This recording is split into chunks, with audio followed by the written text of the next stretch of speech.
Chcem sa vás opýtať, či máte vo svojom živote slovo alebo tému, ktorú keď počujete, alebo keď sa o nej niekto rozpráva, tak vám z toho stúpa krvný tlak a radšej odídete z miestnosti, keď sa o tom rozpráva. Niektorí majú také slovo politika. Keď sa rozpráva o politike, tak sa zdvihnem a odídem preč. Keď si na nejakej rodinej oslave a bratranec z druhého kolena a strejda sa spolu začnú hádať o politike, tak odchádzame preč. Niektorí možno, že majú za takéto slovo, ja neviem, čo máte vy, aké slovo máte vy, keď odchádzate z miestnosti, keď to počujete. Niektorí povedia peniaze, keď sú potrebné, niektorí povedia deti, keď sa niekto začne chlúbiť a moje deti sú také a také, tak radšej idem preč, nepotrebujem to počúvať. A ja vám poviem, aké slovo spôsobuje bolesť žalúdka mne. Možno budete prekvapení, ja vám to vysvetlím. Pre niektorých je to cudzie slovo, ale asi sme tu všetci generácia, už teda to v Prahe si ešte o mnoho viac ďalej, čo sa týka technológií, než na vesnici, niekde na Slovensku, ale asi všetci poznáme slovo influencer. Poznáte toto slovo? Mladá generácia ho pozná výborne, asi aj my starší ho už trošku poznáme. Je to dosť moderné slovo, mimochodom, na tomto slove sa krásne ukazuje, ako sa vyvíja jazyk. 10 rokov dozadu toto slovo neexistovalo. Nepoužívalo sa v takej miere, ako sa používa dnes. Čiže je to rýchla doba. Slovo influencer je slovo, ktoré naozaj, keď o ňom počujem, že niekto ho čítal, alebo niekto o ňom počujem, tak nemám rád túto tému. Ja vám vysvetlím prečo, ale poviem vám, že toto slovo je odvodené z anglického výrazu influence, čo v preklade znamená vplyv. Ide teda po väčšine o verejne známu osobu, nejaký herec, alebo hudobník, alebo moderátor, alebo športovec. A asi by niekto mladší to mohol prísť vysvetliť, tam tu kľudne 12, 13, 10, 11, 12 roční to poznajú a vedia veľmi to lepšie ako ja, čo to je. Čiže nejaký známy človek, ktorý je pre ostatných ľudí vzorom. Často im pomáha rozhodovať sa.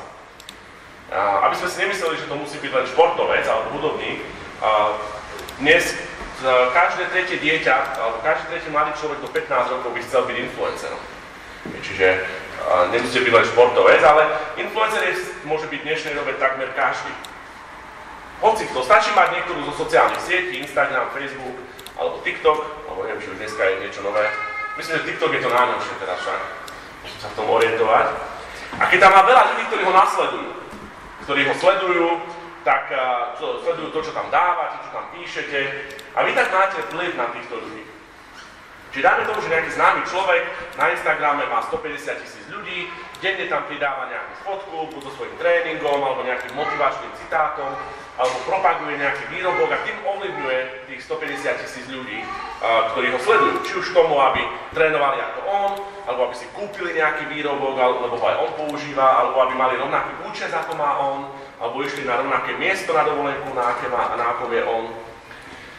Čiže známa osobnosť, ktorá sa vyjadruje k spoločenským témam, má vplyv na svojich fanúšikov, ktorí častokrát majú rovnaký názor, rovnaký účes, rovnako sa obliekajú, alebo rovnaké presvedčenie, práve len kvôli tomu, že tento ich obľúbený človek má takýto názor. Neviem, či som to dobre vysvetlil. Dobre som to vysvetlil. To je influencer. Dobre, okej. Fakt sa v tom nevyznám. Častokrát sú to populárni ľudia, niektoré spoločnosti im platia veľké peniaze za to, že propagujú ich príspevky, ich výrobky. Často sú to ľudia, ktorí cestujú po svete, ukazujú, ako si plniť sny, ako byť úspešný v živote, a to sú všetko skvelé veci. Preto chcú byť mladí ľudia influencermi, cestovať, plniť si sny, a to je veľmi skvelé. Mať vplyv na ľudí, byť populárny. Prečo mňa to slovo často vytáča? Pretože je to nádherné slovo. A to, čo je za ním, je absolútne nádherná myšlienka. A niekedy ma vytáča to, že niektorí influenceri sú ľudia, ktorým by som zakázal môjmu synovi sledovať, alebo by som si od nich ani toaletný papier nekúpil, keby ho ponúkali. Pretože mnohokrát to nie sú ľudia, ktorí sú hodní nášho následovania, niektorí z nich. Mnohí ale sú, a pri nich je to veľmi pekné slovo. A v tom samotnom základe je to nádherné slovo. Ukazuje nám na človeka, ktorý má vplyv na ostatných ľudí. To je úžasná vec, ktorý môže priniesť pozitívnu zmenu do života ľudí okolo seba. A na Slovensku máme ale veľa influencerov známych na Slovensku, ktorí neprinášajú pozitívny vplyv. Prinášajú závisť, prinášajú hádky, prinášajú politiku, prinášajú veci, ktoré absolútne nestoja za to. Čiže nevytáča ma princíp toho slova, vytáčajú ma niektorí z tých ľudí, ktorí to proste takto propagujú. Každopádne, ak sa nám nepáči slovo influencer, nahraďme ho slovom vplyvný človek. Človek, ktorý má vplyv. Človek, ktorý prináša pozitívne zmeny do životov druhých ľudí. No a dnes budeme čítať príbeh o jednej žene. A budeme o tejto téme hovoriť z pohľadu príbehu ženy, ktorá bola zo Samárie, ktorá sa stretla s Ježišom. Ja osobne milujem príbehy ľudí, ktorí sa stretli s Ježišom. Sú to najkrajšie príbehy a sú ich v Biblii desiatky a možno, keď tu raz prežijeme a budeme tu ešte nejakú dobu, aj sa tu stretávať a budete tu chodiť, tak budeme mať sériu stretnutí s Ježišom, pretože každé z týchto stretnutí bolo absolútne unikátne. Tak ako každé naše stretnutie s Ježišom, keď ideme po svojom dni, normálne fungujeme a zrazu sa stane niečo, čo vieme, že toto mohol urobiť len Pán Boh. Každé naše stretnutie je unikátne, tak aj ich stretnutia boli unikátne a vždy pri nich došlo ku nejakej zmene. Dnešné stretnutie je absolútne jedinečné. Počul som, že jeden kazateľ na tento príbeh kázal 40 kázní a ani raz sa neopakoval. Ani raz nemal nejakú inú tému. Vždy mal tento príbeh, ale 40 rôznych nejakých dopadov, nejakých tých cieľových úloh, ktoré si z tohto príbehu dal. A ja poprosím Milana, aby prišiel prejsť na tento príbeh. Je to dlhý príbeh. Bude to 42 veršov, čiže nejaké 4-5 minút budeme čítať, ale ako Milan povedal, lepšie, aby som ja bol ticho a aby sme radšej mohli čítať Bibliu, lebo je to najdôležitejšie. Takže poprosím tento príbeh, Marta. Okay. Pokud chcete sledovat ten text, je to Evangelium podle Jana ve 4. kapitole a budeme číst od začátku až pokud vydržíme. Takže Evangelium podle Jana 4. kapitola. Když se Ježíš dozvěděl, že farizové slyšeli, Ježíš získává a křtí více učedníků než Jan, ačkoliv Ježíš sám nekřtil, ale jeho učedníci. Opustil Judsko a vrátil se do Galileje. Musel však projít Samaří. Dorazil samařskému městu zvanému Sychar a blízko pozemku, který kdysi dal Jákob svému synu Josefovi. Dosud tam byla Jákobova studna a Ježíš unaven cestou se u ní posadil. Bylo okolo poledne. Když jedna žena ze Samaří přišla načerpat vodu, Ježíš ji požádal: dej mi napít. Jeho učedníci totiž odešli do města nakoupit jídlo. Samařská žena se ho zeptala: jak to, že ty, Žid, žádáš mě, Samaritánku, o nápoj? Židé se totiž, že Samaritány nestýkají. Ježíš jí odpověděl: kdyby se znala ten boží dar, a kdo je ten, kdo ti říká, dej mi napít, žádala bys ty jeho a dal by ti živou vodu. Pane, nemáš ani čím bys načerpal, namítla žena. A studna je hluboká. Odkud vezmeš tu živou vodu? Jsi snad větší než náš otec Jákob, který nám tu studnu dal? On sám z ní byl i jeho synové a jeho dobytek. Každý, kdo pije tuto vodu, bude znovu žíznit, odpověděl Ježíš. Kdo se však napije vody, kterou mu dám já, nebude žíznit už nikdy.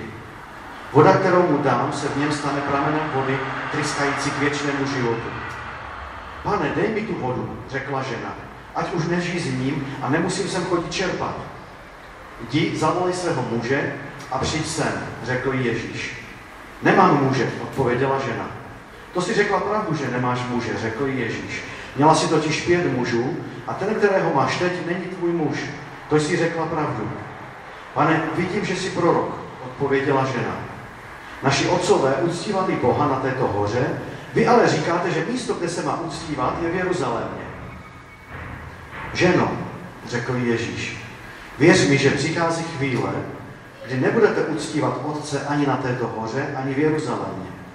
Vy ani nevíte, koho uctíváte, my víme, koho uctíváme, protože spása vyjde z Židů. Přichází chvíle a už je tu, kdy praví ctitelé budou uctívat Otce v duchu a v pravdě. Takové totiž Otec hledá, aby ho uctívali. Bůh je duch a ti, kdo ho uctívají, ho musí uctívat v duchu a v pravdě. Žena odpověděla: vím, že přijde Mesiáš, který je nazván Kristus. Až přijde, vysvětlí nám všechno. To jsem já, řekl Ježíš, ten, kdo s tebou mluví. V tom přišli jeho učedníci. Překvapilo je, že mluví se ženou, Ale žádný neřekl, co jí chceš, anebo proč s ní mluvíš. Žena tam nechala svůj čbán, odešla do města a řekla lidem: pojďte se podívat na člověka, který mi řekl všechno, co jsem udělala. Není to snad Mesiáš? Vyšli tedy z města a šli k němu. Mezitím ho učedníci prosili: rabi, najes se. On jim však řekl: mě sytí pokrm, který vy neznáte. Učedníci se jeden druhého ptali: přinesl mu snad někdo jídlo? Můj pokrm, řekl jim Ježíš, je konat vůli toho, který mě poslal, a dokončit jeho dílo. Neříkáte snad, že do sklizně zbývá ještě 4 měsíce? Ale říkám vám, pozvedněte oči a podívejte se na lány, že už se bělají ke žni. Ten, kdo žne, získává odplatu a shromážďuje úrodu k věčnému životu, aby se společně radoval rozsévač i žnec. V tom je pravdivé to rčení, že jeden rozsévá a jiný žne. Já jsem vás poslal sklízet, na čem jste sami nepracovali. Pracovali jiní a vy jste vstoupili do jejich práce. Díky slovu té ženy, která svědčila: řekl mi všechno, co jsem udělala. V něj mnozí Samaritáni z toho města uvěřili. Když k němu ti Samaritáni přišli, prosili ho, aby u nich zůstal. Zůstal tam tedy 2 dny. Ale díky jeho slovu jich uvěřilo ještě mnohem více. Té ženě pak řekli: už nevěříme jen díky tvým slovům, sami jsme ho slyšeli a víme, že to je opravdu spasitel světa.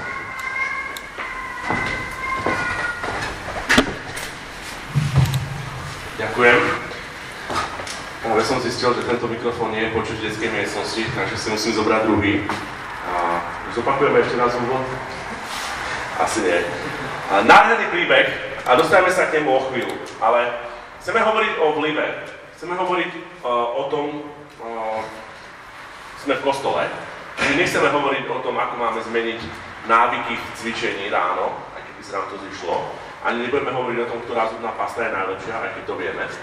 A hovoríme o tom, aký máme vplyv na druhých ľudí.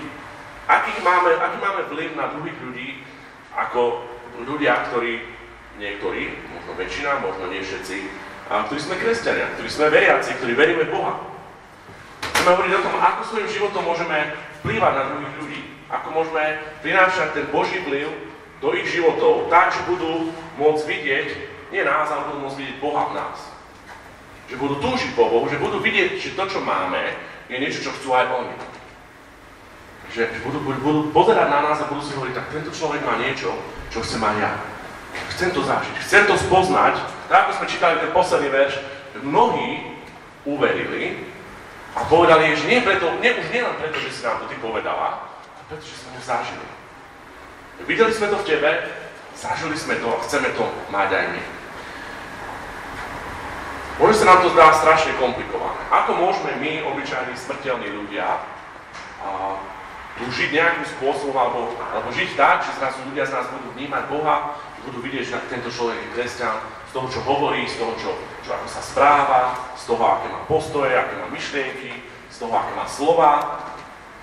Dnes si povieme na základe tohto príbehu, že to vôbec nie je zložité a ťažké. Že to v podstate ide samo a treba na to len jednu vec.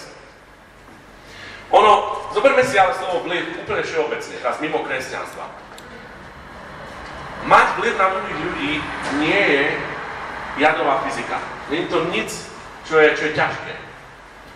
Je to niečo, čo sa deje samo. Každý z nás, či chceme alebo nie, máme vplyv na druhých ľudí. Či už pozitívny alebo negatívny. Majú na nás vplyv naši učitelia, naši kamarádi, naši rodičia, naše deti, ľudia v televízii majú na nás vplyv, filmy, ktoré sledujeme, majú na nás vplyv a herci, ktorí v nich hrajú, politici, či chceme, či nie, majú na nás vplyv. Keď na tým premýšľate, tak potom otázka nie je o tom, že ako prinášať vplyv do života ľudí okolo nás, lebo to všetci robíme úplne automaticky. Otázka je, aký vplyv prinášaš. Lebo to naozaj nie je zložité. A deje sa to často samo od seba. Vy máte vplyv na mňa, na môj život. A možno sa o to ani nesnažíte. Častokrát na to, aby sme mali nejaký vplyv na život druhých ľudí, na to nie je treba nič viac, než možno jedno slovo. Dobre vypadáš. Jednu vetu, jeden skutok, jedno vyjadrenie povzbudenia, alebo naopak kritiky. No tak ty teda vypadáš. Jedna modlitba za druhého človeka. Vidím, že máš dnes ťažký deň, môžem sa za teba modliť? Alebo jedno sprosté slovo. Nič hovoriť. A zrazu sme sa stali influencermi pre druhých ľudí. Chcem vám dať jeden príklad. Je to môj obľúbený príklad. A neviem, asi všetci máte mobil, smartphone, to sa nejde pýtať. A mnohí tam máte aplikáciu YouVersion, ktorá je vlastne, je to Biblia.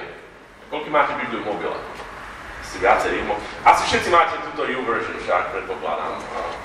A neviem, či viete o tom, ako vznikla táto Biblia, táto aplikácia. Je to zadarmo, môžete si ju stiahnuť, je to skvelá aplikácia. A túto aplikáciu spravuje a vytvoril Life Church, čo je jeden z mojich obľúbených zborov v Amerike. A myšlienka na túto aplikáciu zadarmo sa zrodila v hlave kazateľa tohto zboru. To je môj veľmi obľúbený kazateľ, možno najobľúbenejší, volá sa Craig Groeschel, ktorý je mimochodom tiež zakladateľ zboru. Založil zbor v garáži, dvojgaráži rodinného domu a bolo ich na začiatku 20, čiže už aj nás je tu dnes 26. A dnes tento zbor má tiež 20, ale nie ľudí, ale má 20 lokalít v Spojených štátoch, kde teda on je v hlavnom kostole a do 20 lokalít, kde ďalšie 10 000 ľudí sa premietá, teda jeho kázeň, ktorú káže vo svojom hlavnom zbore. Čiže založil zbor a dnes je z toho obrovský megazbor. No a chcem vám povedať príbeh o tom, ako vznikol tento nápad do tejto aplikácie. Craig Groeschel bol v roku 1990 mladý kazateľ a mal asi 20 rokov, alebo 21, bol čerstvo, vyšiel zo školy a išiel sa uchádzať na svoj prvý zbor. Do prvého kostola sa išiel uchádzať o prácu a mal to autobusom a vlakom zhruba nejakú hodinu cesty, tak vtedy sa ešte chodilo autobusmi v Amerike, dnes sa už nechodí. A predstavte si, že keď išiel do toho kostola, že tam ráno o 10. začínala bohoslužba, predstavte si, že si zabudol Bibliu. To je taký malý detail v roku 1990, keď ste kazateľ a idete rozprávať, idete kázať evanjelium. A on bol z toho úplne zúfalý, keď to v tom autobuse zistil, že teda nemá Bibliu a ide sa uchádzať o miesto, ide kázať do nového zboru. A keď tak išiel, bol daždivé počasie, málo ľudí bolo vonku a na rohu ulice, tesne pred tým kostolom, stál človek, ktorý bol z organizácie Gideon's International. Možno poznáte túto organizáciu, sú to Gedeoniti. Milan tu má Gedeonskú Bibliu. Gedeoniti sú organizácia, ktorá sa rozhodla dávať zadarmo Biblie po celom svete, v každej krajine sveta pôsobí, okrem niekoľkých je to smrteľne nebezpečné pôsobiť a rozdávať Biblie. Gedeoniti má, ich úloha je rozdávať Biblie. Keď idete do akéhokoľvek hotela, neviem, či aj v Prahe, a možno, že aj v Prahe to funguje však, hotely nájdete v šuflíku väčšinou Gedeonskú Bibliu. Po celom svete nájdete zadarmo hotelov Gedeonskej Biblie. A je to úžasná práca. Tento Gedeonita tam stál a rozdával Biblie, že pre nových ľudí, ktorí nemajú Biblie. A Craig Groeschel sa zahral, že čo to máte? Biblia, to by som si asi zobral, hej. Dnes sa priznať, že je kazateľ, ktorý si zabudol Bibliu. A teda dal si od tohto človeka Bibliu, odkázal kázeň. A keď skončil tú kázeň a prijali ho na nejakú prax tam v tom zbore, tak si povedal, že ak budem mať tú možnosť, tak urobím niečo v živote preto, aby ľudia už nikdy v živote nemuseli nemať Bibliu, keď idú do kostola. O pár rokov neskôr, 15, keď prišli smartfóny, a teda jeho kostol bol už obrovský kostol, mali veľké financie, ktoré mohli dávať do služby, tak sa rozhodol aj so svojimi kolegami, že vytvoria túto aplikáciu, ktorá bude vždy zadarmo. Nikdy v živote ju nespoplatnia, povedal, že nikdy tam nedajú žiadne peniaze, aby si ľudia teda museli kupovať, aby každý mal Bibliu k dispozícii. Dnes je táto aplikácia vo viac než 0,5 miliardy telefónov alebo telefónnych zariadení na svete a stále to rastie. A dal Bohu sľub, že tak ako on dostal Bibliu od tohto muža, tak aj táto aplikácia bude teda navždy zadarmo. Je tomu už takmer 15 rokov. Vidíte, koľko dnes máme túto aplikáciu v našich mobiloch. Prečo ju máme v našich mobiloch? Lebo v nedeľu ráno, jeden upršaný deň, neviem v ktorom štáte USA to bolo, jeden muž z organizácie Gideon's International sa rozhodol stáť na ulici, na rohu ulice, nebol tam nikto, živá duša tam nechodila, aby rozdával Biblie a dal ju jednému kazateľovi, mladému, ktorý nevedel, že si ju má zobrať, keď ide do práce. Jeden malý skutok má vplyv na nás dnes. Ten človek o tom možno ani nevie, že to bolo on. Dennodenne si otvárame a čítame túto Bibliu v mobile. A zrazu vidíme, že byť influencerom, že mať vplyv na druhých ľudí, nie je nič ťažké. Že sa influencerom môže stať hocikto z nás. Učiteľ v škole, ktorý ťa viedol v tvojom obľúbenom predmete, trpezlivo ti vysvetľoval veci nad rámec svojich povinností a venoval sa ti. Len aby si mohol byť raz úspešný v tejto oblasti tvojho života. Rodič, ktorý ťa ovlivnil, viedol ťa celé tvoje detstvo, vychovával z teba človeka, ktorým si. Každý, kto do teba investoval nejaký čas a viedol ťa správnym smerom, v tvojom živote sa stal influencerom.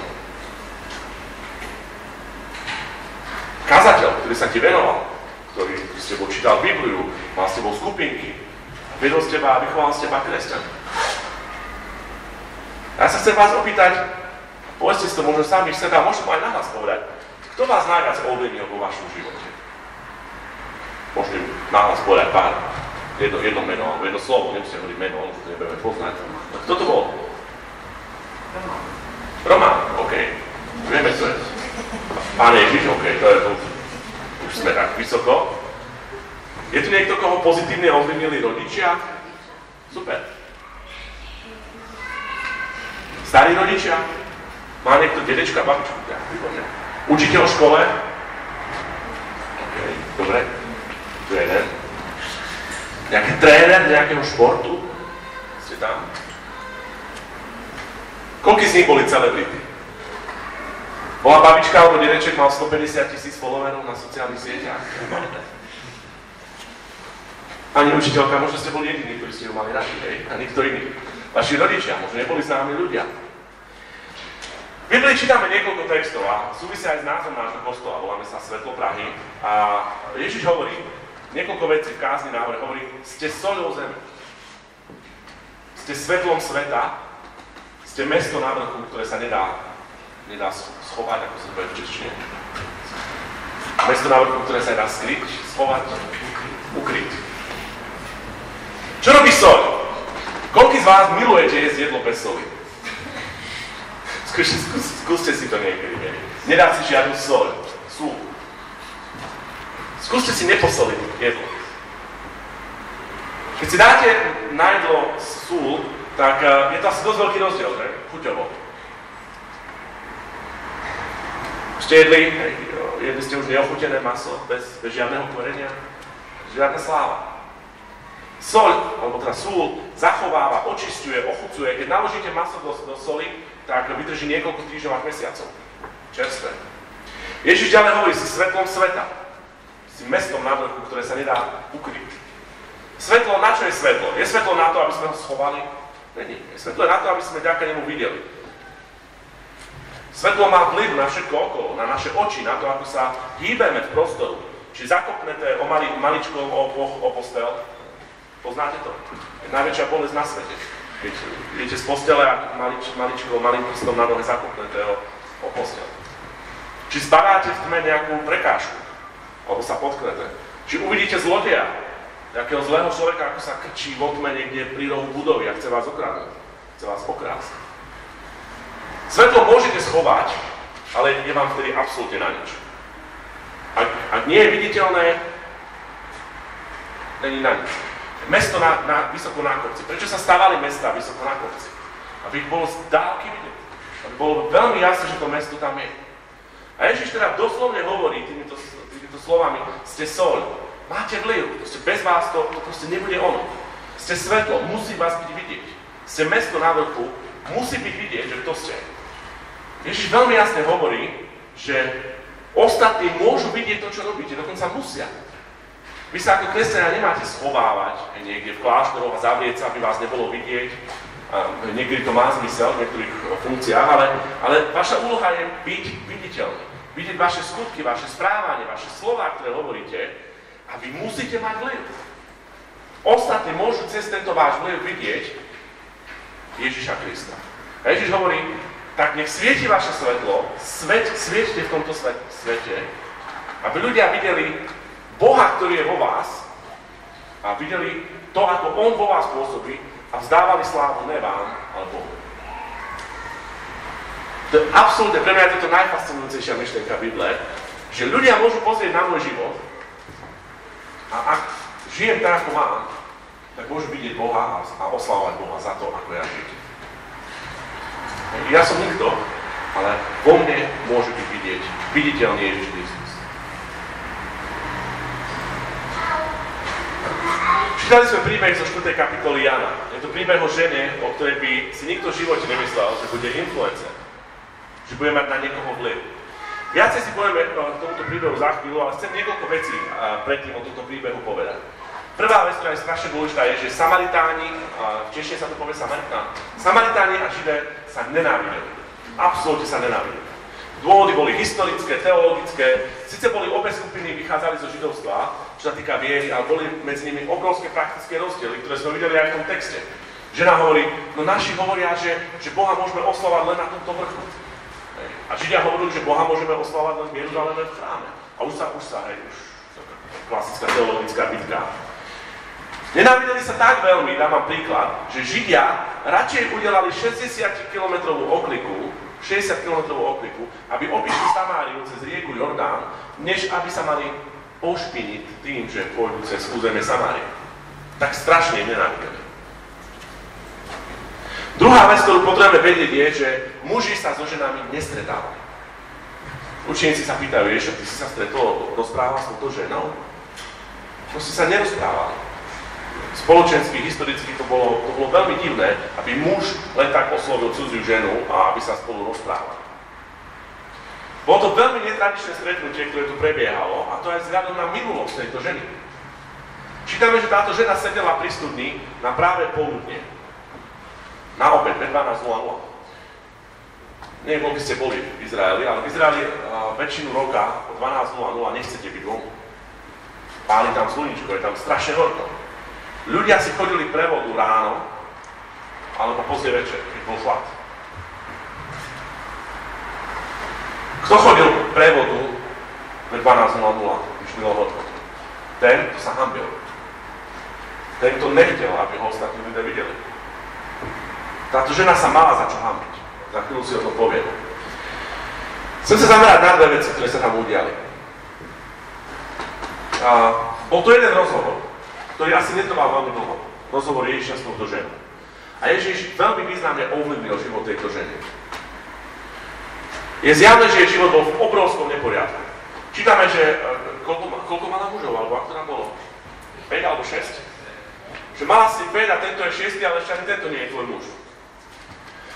Teológovia rozmýšľajú, či to znamená, že sa rozvádzala, alebo že jej muži zomierali, alebo že proste len behala od muža k mužovi. V každom prípade asi to nie je nič hezké, keď to o vás niekto povie, že tak mala si 5 a toto je 6, ale ani ten nie je ešte 6, lebo možno, že niekde tam existuje už 7.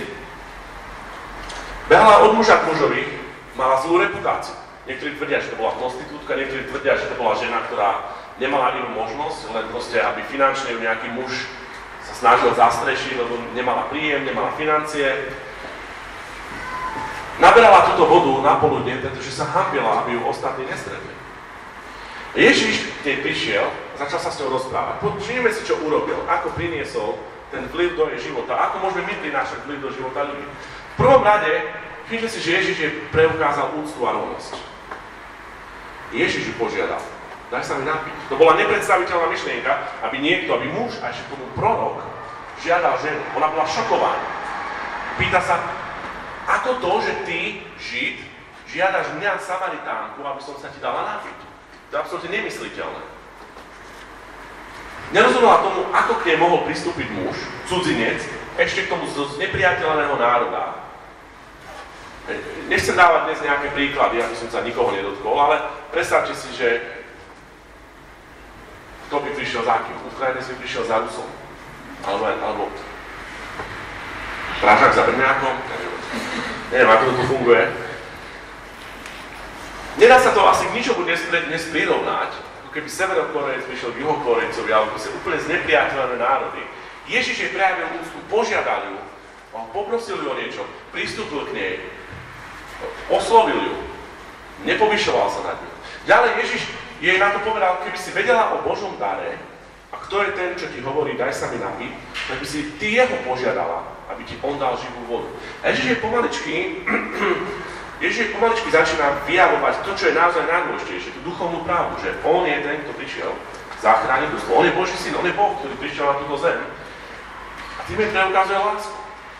Nepoviete niekomu o Bohu, koho nemáte radi, žiaľ, u nás je to takto medzi ľuďmi. A Potom prebieha tam dlhá diskusia a nechcem do nej ísť, žena mu hovorí, ako ti mám dať napiť, nemám vedro, Ježiš jej hovorí, každý, kto bude piť z tejto studne, bude znovu smedný, ale komu dám ja napiť, ten nebude nikdy smedný.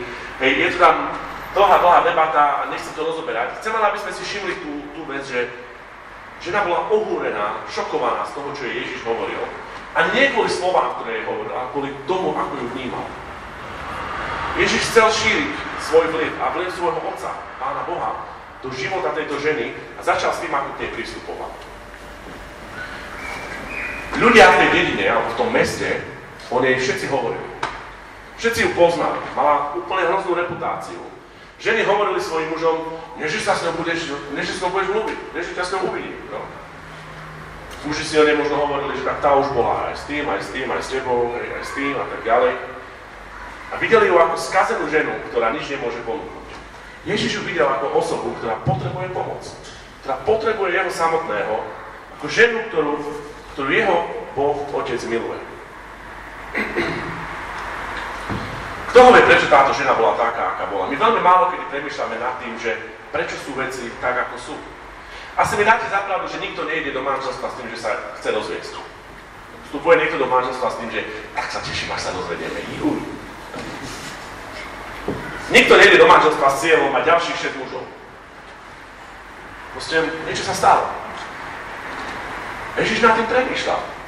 Možno v jej minulosti sa vyskytli zranenia, ktoré si nedokázala prejsť sama. Možno prvý muž, ktorý bola, s ňou mal dieťa a odišiel, opustil ju.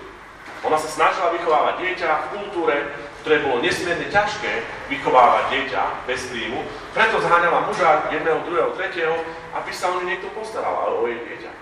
Vymýšľam si, ja neviem, čo sa tam stalo. Ale Ježiš jej dal úctu a prejavil jej česť. Tým sa žena naplno otvorila tomu vlivu, ktorú na ňu Ježiš mal. Tam, kde ostatní a my všetci vidíme hriešnú ženu, Ježiš videl niekoho, kto môže prijať Božiu milosť a živú vodu. Večný život. Tak sa aj stalo. Pozrieme sa na ten úžasný prerod, ku ktorému došlo, tej úžasnej zmene. 28. verš. Po tomto rozhovore čítame, že žena tam nechala svoj čbán, odišla do mesta a začala hovoriť ľuďom, poďte sa pozrieť na človeka, na muža, ktorý mi povedal všetko, čo som urobila. Ona sa priznala pred týmito ľuďmi. Všetko o mne vedel. To, aká som. Poďte sa na ňo pozrieť. Mi sa strašne páči toto slovo. Nebude to náhodou Mesiáš. Poďte sa pozrieť, poďte to skúsiť. Táto žena prišla za tými ľuďmi, ktorí ju nenávideli, ktorí o nej mluvili špatne, ktorí ju ohovárali, rozprávali jeden medzi druhým si o nej rozprávali špatné veci. A ona za nimi prišla, že poďte sa presvedčiť, že kto to je. Povedal mne o všetkom, aká som, nemám čo skrývať. Poďte sa mi presvedčiť, že kto to je. Potom čítame, že vyšli teda z mesta a prišli k nemu, potom keď preskočíme na 39. verš, a mnohí Samaritáni z toho mesta uverili v Ježiša pre slovo tejto ženy, ktorá svedčila, povedal mi všetko, čo som urobila. Táto žena pár hodín dozadu nemala potuchy, kto je to Ježiš. Už vôbec nevedela, že Ježiš je Boh, že je to Boží syn, ktorý prišiel kvôli nej samotnej, aby ju zachránil pre večnosť. A o pár hodín později sa stala najväčšou influencerkou v celom meste. Hovoríme o vlive. Čo nám tento príbeh tejto zlomenej, hriešnej ženy povie o nás?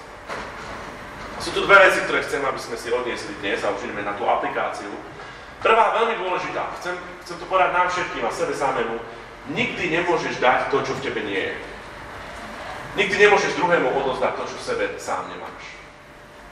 Nemôžeš druhých ľudí učiť, ako sa hrá futbal, keď si v živote futbal nehrá. Takisto aj v tejto oblasti. Nikdy nemôžeš byť svetlom, keď v tebe nie je svetlo. Prinášať svetlo Ježiša Krista do tohto sveta môžeš len vtedy, keď je Ježiš Kristus v tebe. Keď naplňa a premieňa tvoje srdce.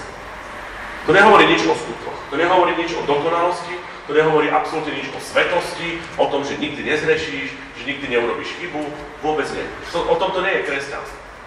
Kresťanstvo je o uvedomení si svojej nedostatočnosti a hriešnosti pred Bohom. Je o uvedomení si toho, kto som ja a kto je Boh.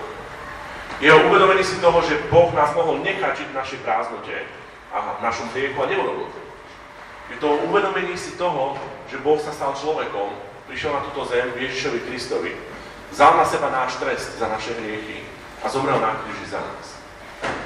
A je to uvedomenie si toho, že ak toto príjmem a uverím, v to, čo pre mňa Ježiš urobil, tú Božiu lásku a milosť, tak sa stávam Božím nositeľom svetla. Mám v sebe jeho svetlo. Ak veríš Ježiša Krista ako svojho záchrancu a Boha, vtedy môžeš mať vplyv na tento svet. Vtedy môžeš prinášať to jeho svetlo a ten jeho vplyv do tohto sveta. Vtedy môžeš byť svetlom a soľou tejto zeme. Táto žena nemohla to, čo urobila později, urobiť bez toho, aby nespoznala Ježiša osobne. Aby v neho neuverila. Potrebujeme pochopiť to, že to, čo ťa robí influencerom v tom Božom kráľovstve, nie je kariéra, nie sú to múdre rady, ani skúsenosti, ktoré máš, ani športové úspechy, ani počet následovníkov na internete. To, čo ťa robí influencerom pre večnosť a pre Božie kráľovstvo, je Boží dotyk.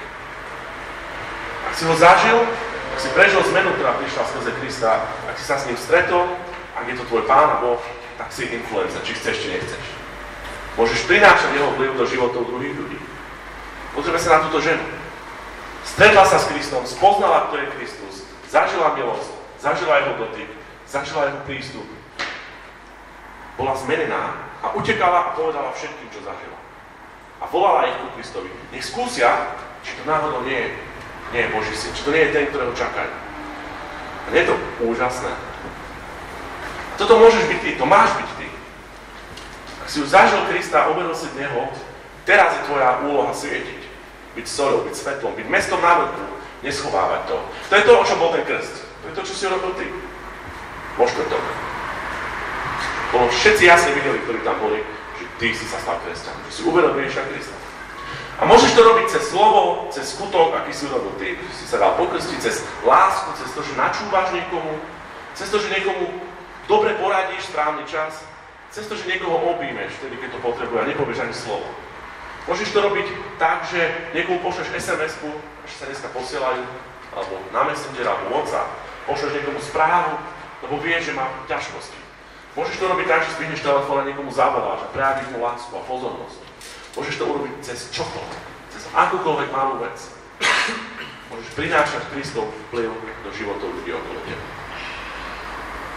Ak si ešte neuveril Ježiša Krista a Božiu záchranu, ktorú môžeš mať, tak nemôžeš prinášať jeho svetlo, kým nie je v tebe. A dobrá správa je, že sa rozhodnúť pre neho môžeme kedykoľvek. Čo to nie je nič zložité. To vyžaduje to spoznanie vlastnej nedostatočnosti a veľkosti tej Božej milosti. A na to stačí jedna krátka modlitba. Bože, buď milostivý mne hriešnému. Ďakujem ti za to, čo pre mňa robíš. Že si niesol môj hriech a zomieral si na kríži namiesto mňa. Ďakujem ti, že teraz môžem mať odpustené hriechy. Že môžem mať voľnú cestu k tebe do večnosti a že vďaka tebe môžem mať zmysel života a byť svetlom a soľou. Tak, nevieš, ako to urobiť? Ak si to neurobil, pokojne sa po bohoslužbe opýtaj mňa, Milana, Mišky, ďalších veriacich ľudí, ktorí tu sú. Druhá vec. Niekedy, a týmto idem končiť, niekedy podliehame dojmu, že na to, aby si mohol niekoho ovplyvniť, musíš ty mať všetko vo svojom živote v poriadku.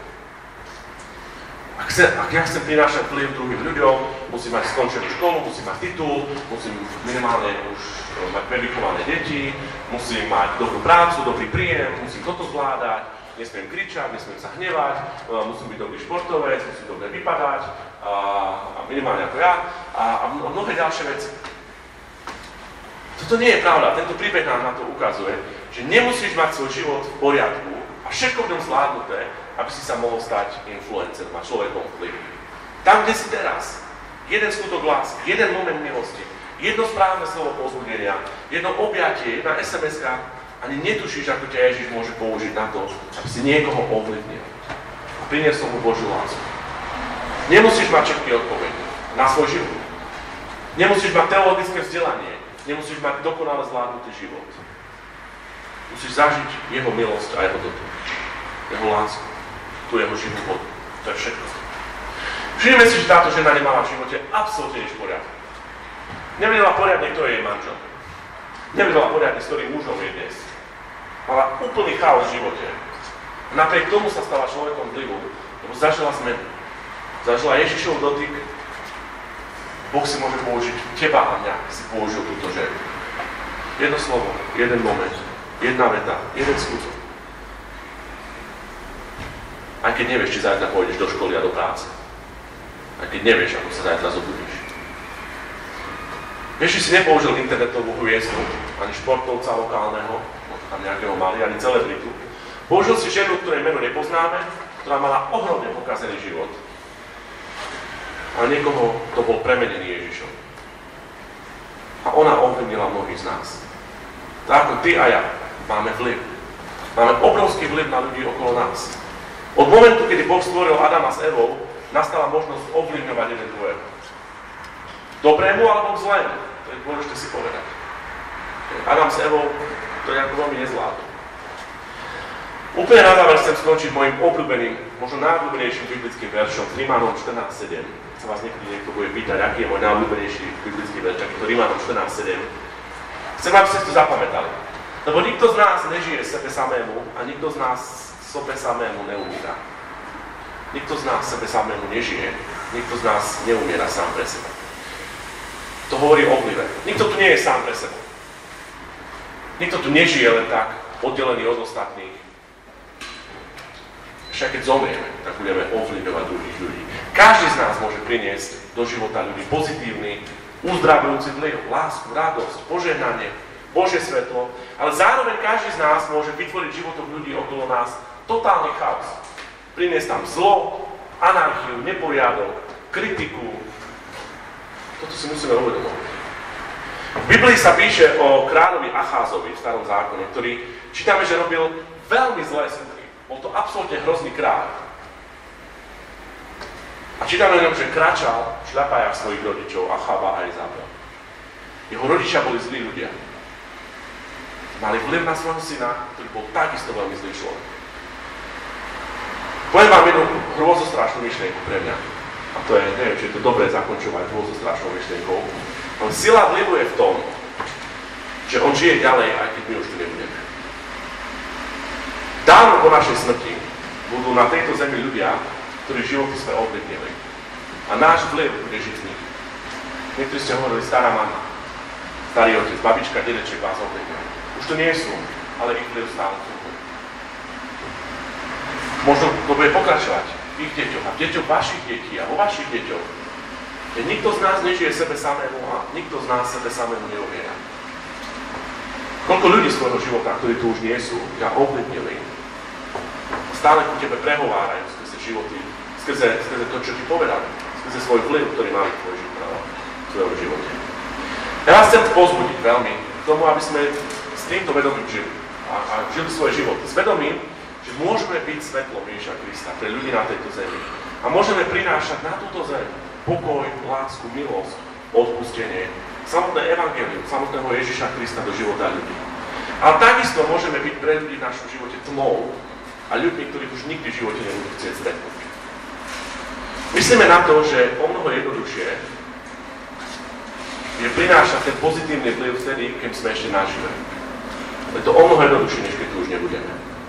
Potom to, čo sme zasiali, už budeme len žať a spracovávať. Tak moje prianie pre vás je, nech toto je to, čo z nás ľudia budú do seba prijímať. Ježiš Kristus, jeho svetlo, jeho láska, jeho pokoj, jeho radosť. Nech toto je to, čo všetci šírime okolo seba.